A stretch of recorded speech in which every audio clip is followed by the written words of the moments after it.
ये गीता यही शिक्षा देती है, यदि कर्मयोग जीवन में है तो पूरे यौवन की तरह जो है सत्य लगाना, तब कर्मयोग सार्थक होगा। पर कर्मयोग का अधिकारी कौन है? जिसकी कर्म करने की क्षमता तेज है। ये कर्मयोग तो बहुत प्रारंभ का मार्ग है, लेकिन दूर का मार्ग है। लेकिन जो जन्म जन्मांतर से भगवान के पथ पर चलते हैं, वे धीरे धीरे कर्म योग से मेरे भाई बहन भक्ति योग में आते हैं। और भक्ति योग में मनुष्य कब आता है? जब मनुष्य की हृदय, जब मनुष्य का पवित्र हो जाता है, निर्मल हो जाता है, तब भक्ति का बीज लगता है। अरे जिसके हृदय में भक्ति का बीज लग जाता है ना,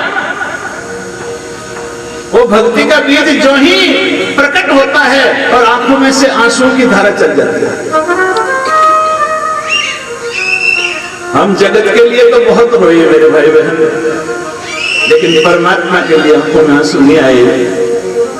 जिनकी आंखों में भगवान के लिए आंसू एक बार आ जाए ना, तो जन्म जन्मांतर की वासना का खारा पानी एक क्षण में निकल जाएगा।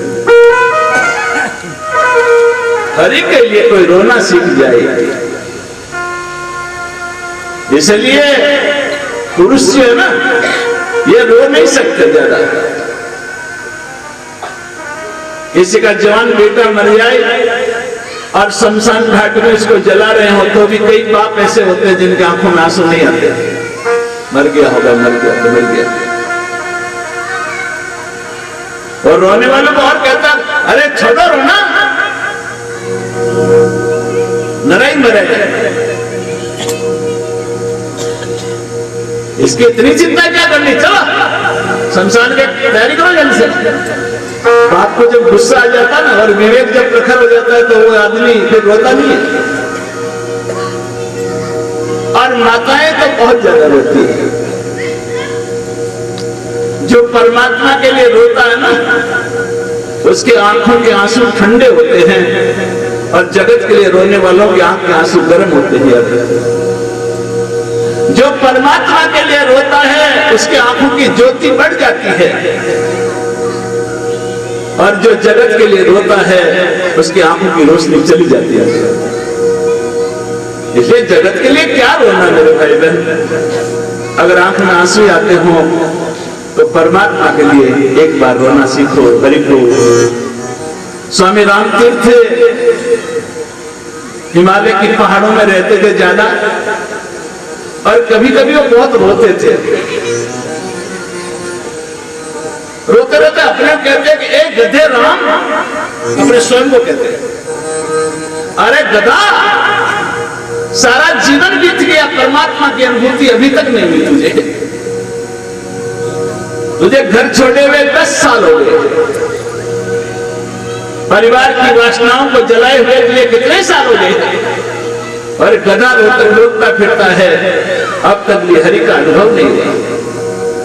और जब अपने को 3 बार गधा कहते ना, एकदम अनुराग का पानी उमड़ता, और इतने रोते कि घंटों तक जो है आपका आंसू नहीं टूटता। इस संसार में सबसे सुगम मार्ग जो है भक्ति का मार्ग माना गया मेरे भाई बहन। इसलिए माताओं को ज्यादा भक्ति करनी चाहिए, क्योंकि माताएं का हृदय प्रदान होता है और पुरुषों की बुद्धि प्रदान होती है। जो माताएं हृदय प्रदान होती है ना, वो अनुराग में जीती, चॉइस रहता है, और समर्पण में जीती है। और पुरुष बुद्धि प्रदान होने से संघर्ष में जीता है और संयम में रहने की कोशिश करता है। तो इसलिए मेरे भाई बहन, ये भक्ति का मार्ग तो बहुत दिव्य मार्ग है। भगवान करे जिसके जीवन में अगर रोना आ जाए तो फिर जन्म जन्मों का पथ कुछ क्षणों में प्राप्त हो जाता है।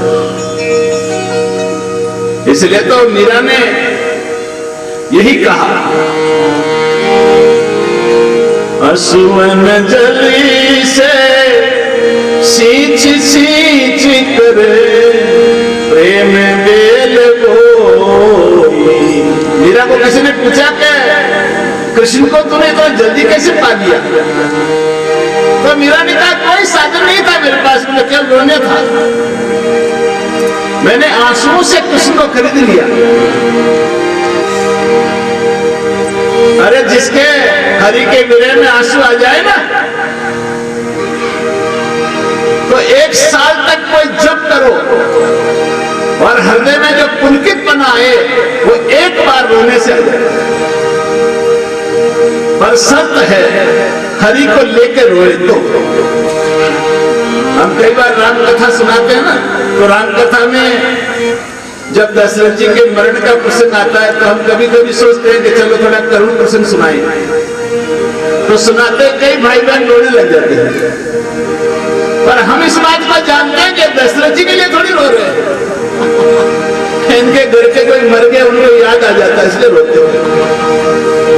अगर वो हरि के लिए रो ले तो परमात्मा के घर में खाता खुल जाए मेरे भाई सदा सदा। इसलिए मीरा कहती है असुवन जले सींच सींच प्रेम मेल गोई, अब तो मेरी फैल गई रे आनंद फल होई, मेरे तो गिरधर गोपाल दूसरा न को। ये मीरा कहती है मेरे तो केवल गिरधर है, दूसरा नहीं है। तो क्या मीरा के दूसरा नहीं था? पूरा मेवाड़ था। क्या कमी थी मीरा की? लेकिन कहा ये सब नाते रिश्ते जब तक प्राण नहीं निकलते, जब तक ये अर्थी शमशान में नहीं पहुंचती तब तक के सब। इसलिए मीरा ने नाता तोड़ दिया सबसे, कहा मेरे कोई नहीं है, मेरे तो गिरधर गोपाल दूसरा न कोई, जाके सिर पर मोर मुकुट है पति हमारा होई, मेरे गिरधर गोपाल दूसरा न कोई। बस ये करुणा यदि हृदय में आ जाए तो जन्म धन्य हो जाएगा। पर जन्म जन्मांतरों के मल, जन्म जन्मांतरों का विक्षेप हृदय में भरा हुआ है, और जब तक जन्म जन्मांतरों के कर्मों का मल हृदय से नहीं धुलेगा ना, जब तक न आंख में आंसू आता है, न हृदय में अनुराग रहता होता है, न परमात्मा की भक्ति का उदय होता है। इसलिए मनुष्य का सबसे पहला कर्तव्य है जन्म जन्मांतरों की खराबी को पहले निकालो। अगर कपड़े को रंगना है ना अच्छा,